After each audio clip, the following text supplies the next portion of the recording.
respect to the members of the minority na kinakausap naman kami. Hindi kami salimpusa dito.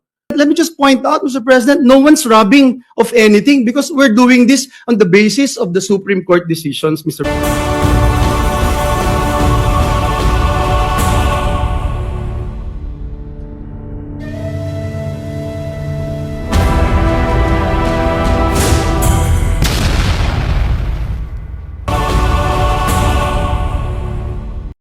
That's the point, Mr. President. Bakit ganito? But then again, that is my appeal. And if it doesn't work, then let's work. Mr. President, I submit, Mr. President. Pero we were expecting, the simple respect to the members of the minority na kinakausap naman kami. Hindi kami salimpusa dito. We can make this easy for you and we can make it also difficult for you. We leave it up to you, Mr. President. My objection stands. I don't think we should continue with the election until we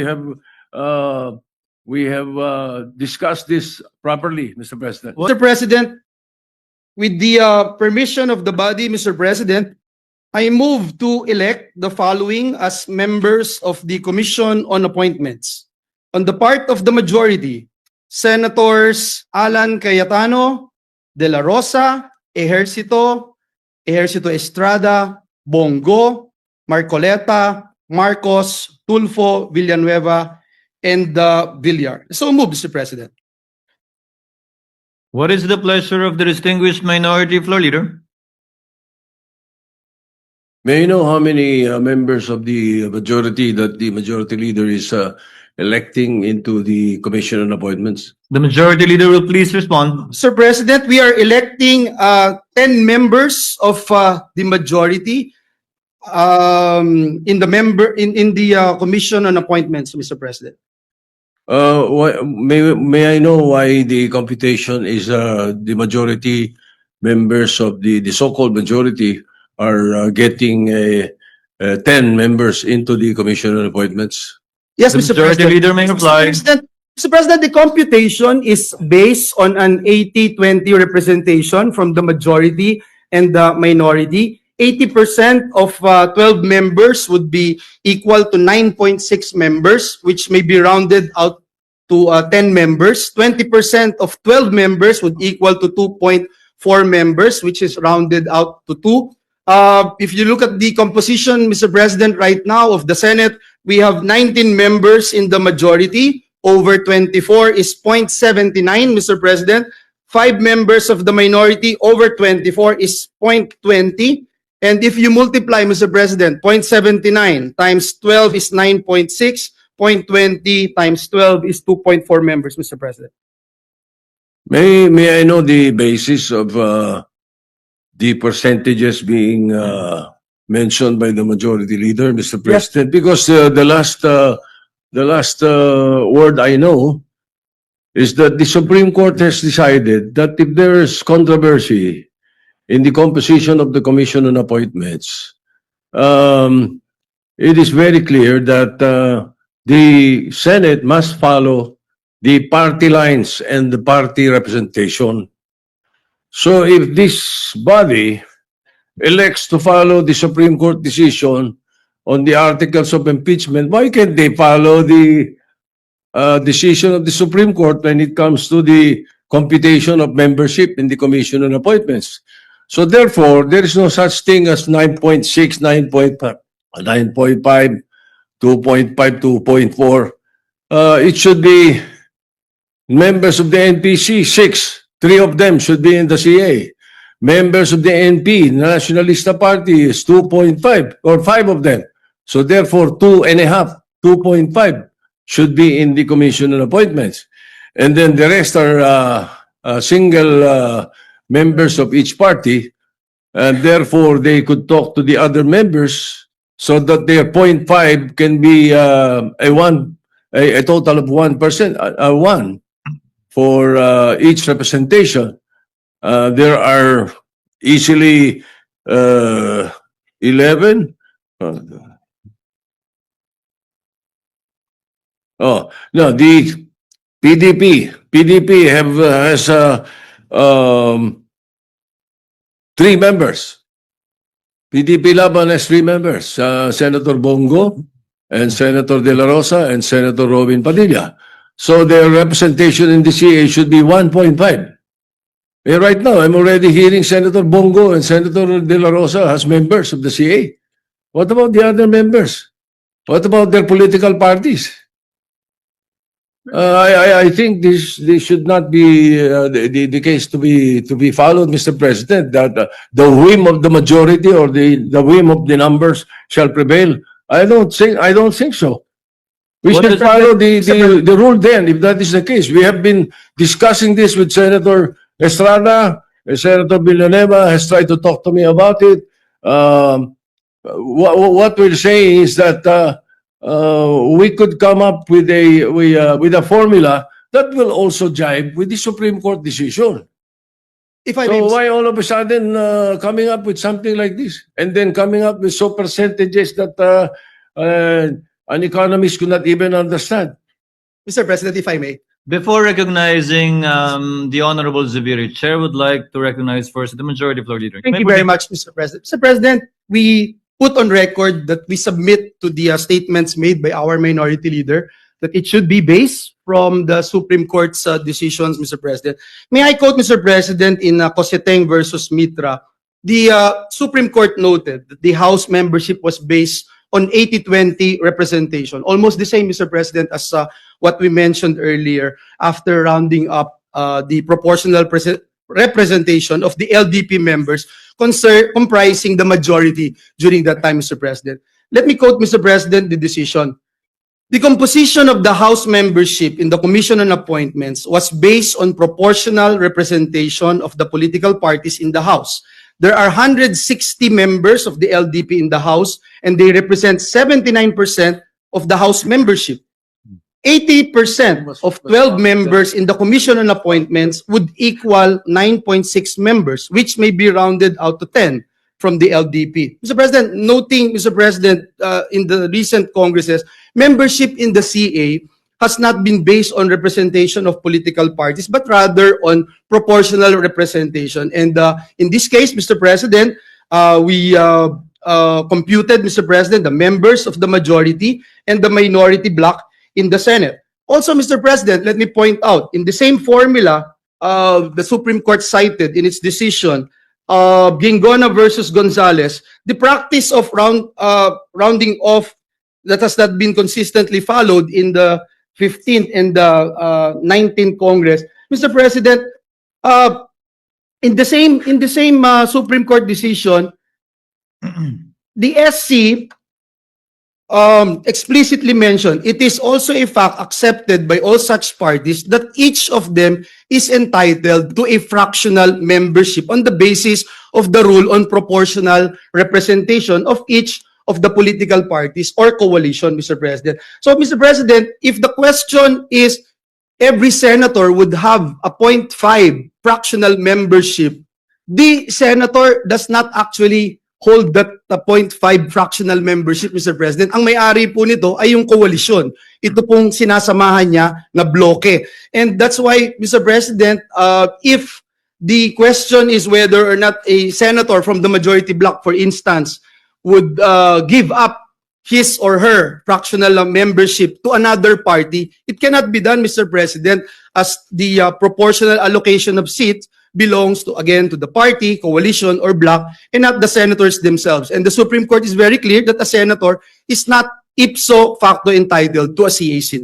I submit, Mr. President, and lastly, Mr. President, again, may I be allowed to mention this, in the Gingona resolution issued by the Supreme Court, let me quote, respondents, however, accepted the fact that for the purpose of determining the proportional representatives of each political party to the Commission on Appointments, the basis thereof, Mr. President, the basis thereof is the actual number of members of each political party at the time of election of the members of the Commission on Appointments in the Senate. And that's why, Mr. President, even though this representation is moving for this particular motion, Mr. President, this representation would submit to the wisdom, collective wisdom of the members of this institution. I submit, Mr. President.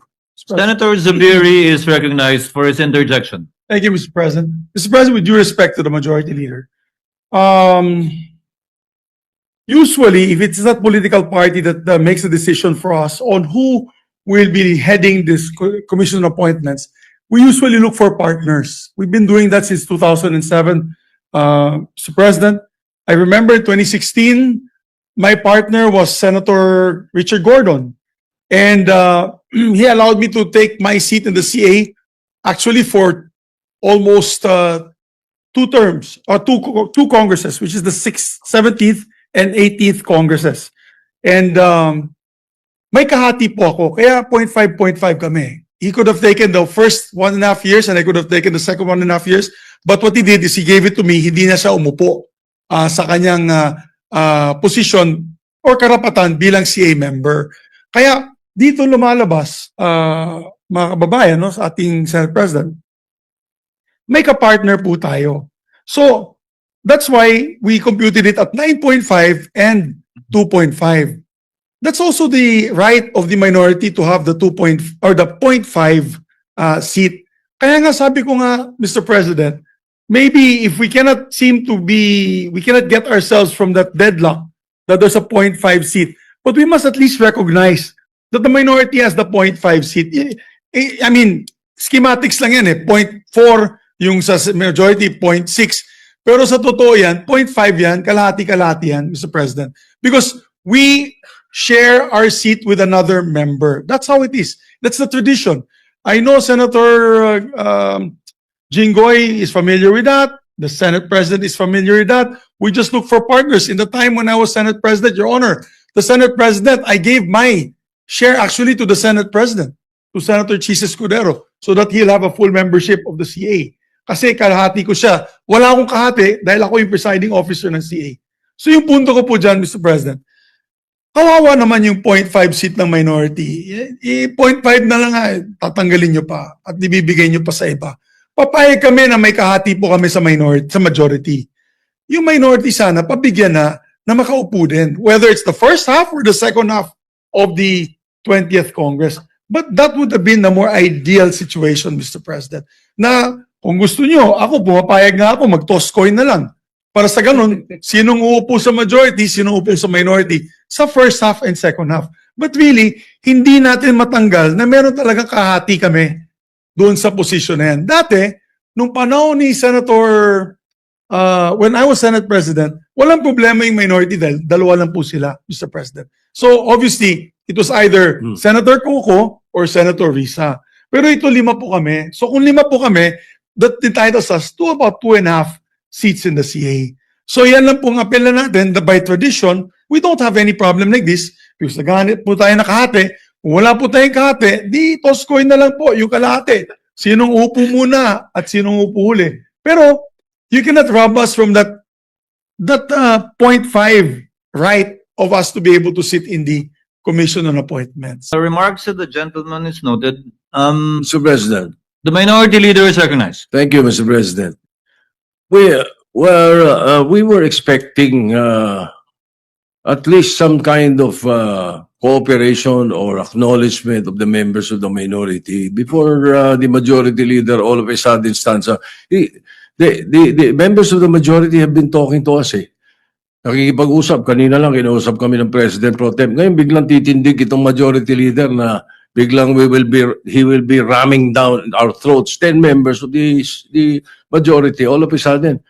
We're expecting more cooperation and more better treatment for the minority because we're trying to our best to treat you as well because we can make it harder for you if this is what you want.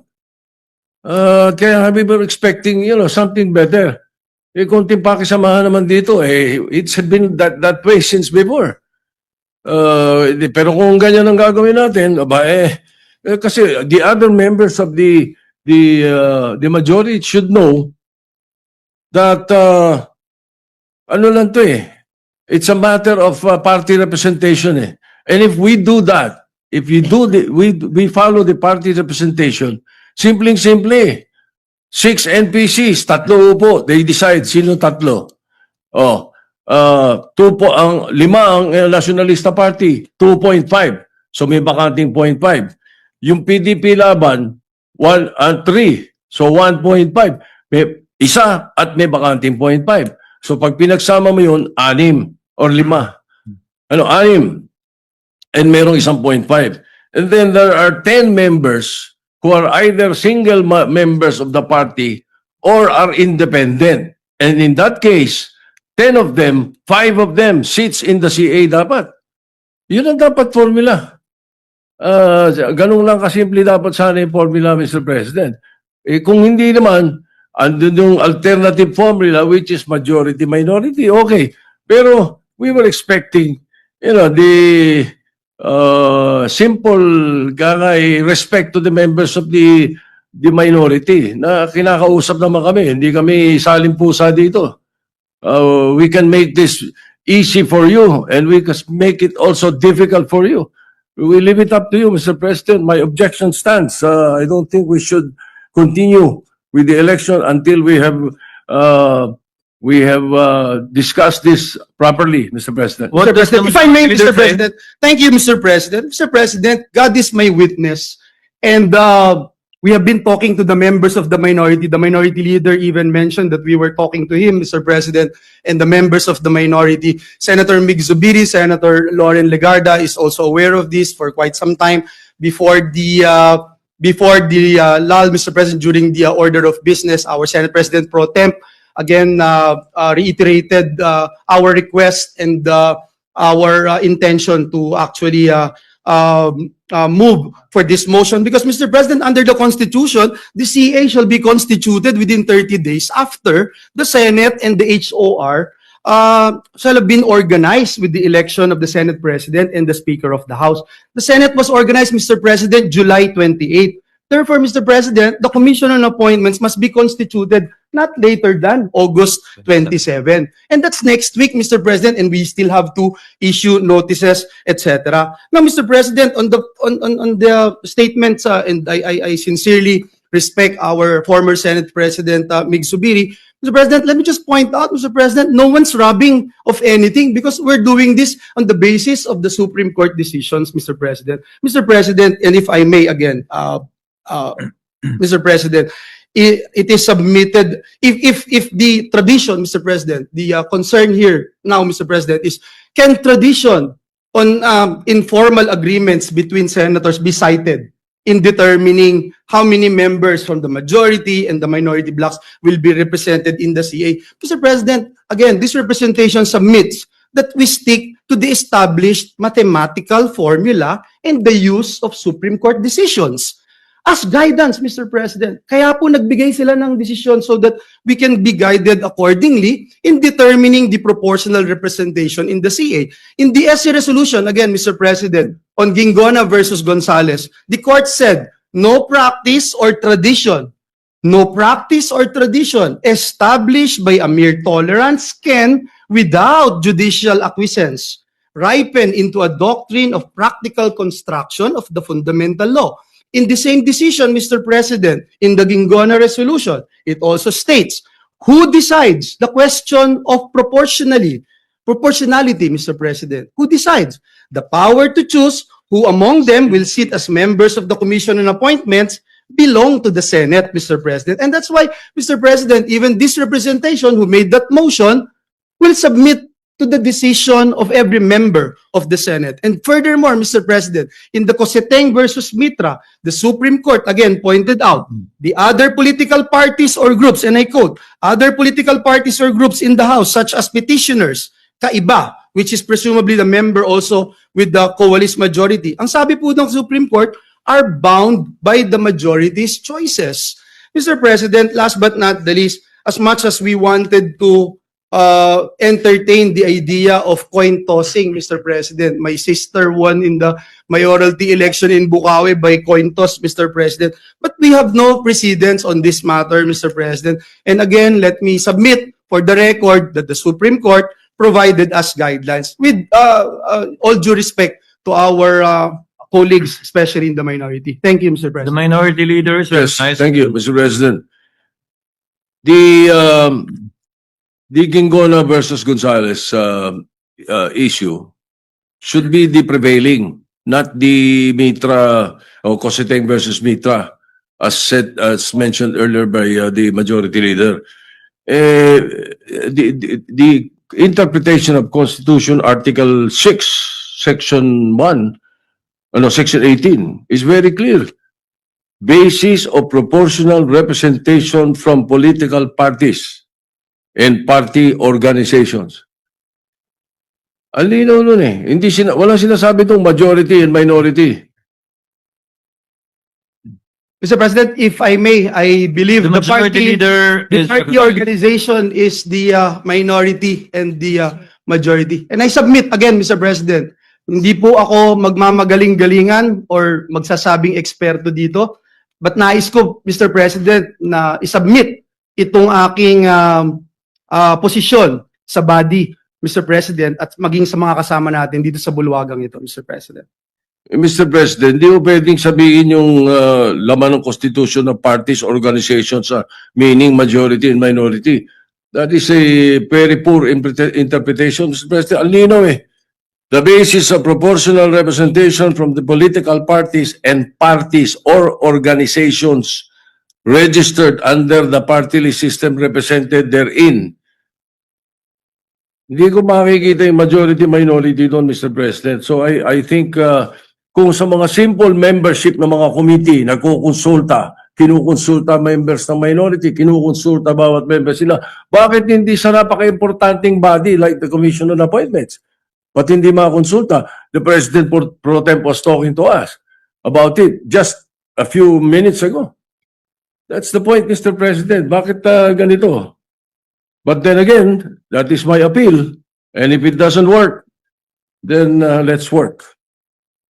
Mr. President, I submit, Mr. President, I think we have been debating on this, Mr. President. Again, that is the position of this representation, and we submit it, Mr. President.